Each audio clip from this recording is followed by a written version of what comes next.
Bonjour et bienvenue à ce point marché du mois de juin.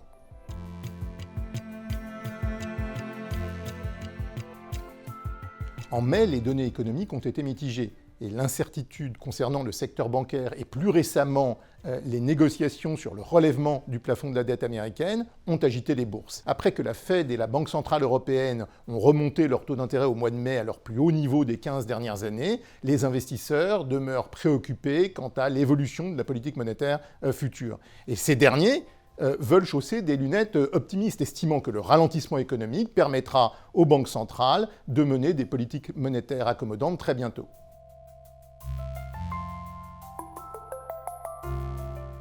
Nous doutons que les banques centrales deviennent rapidement accommodantes et voyons 4 raisons principales pour que les investisseurs ne baissent pas la garde.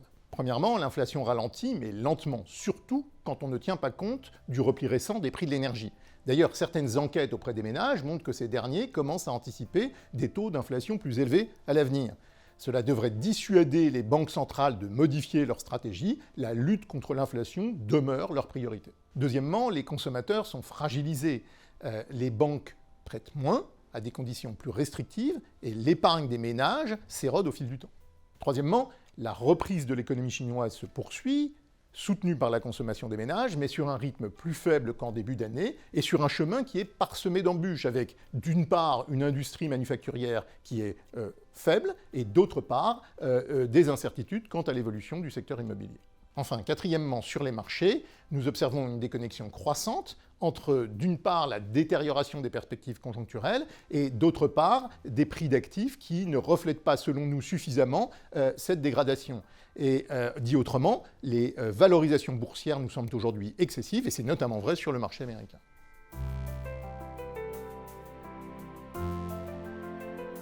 Rappelons à grands traits notre scénario économique.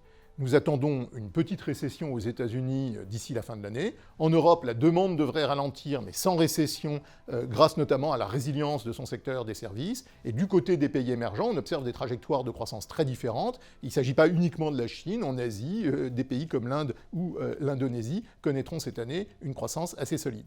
Alors, notre scénario de croissance est assorti de risques baissiers, que ce soit sur le plan financier avec le durcissement des conditions de crédit, ou sur le plan géopolitique avec l'intensification du conflit entre la Russie et l'Ukraine. Merci de votre attention et rendez-vous à notre prochain point marché.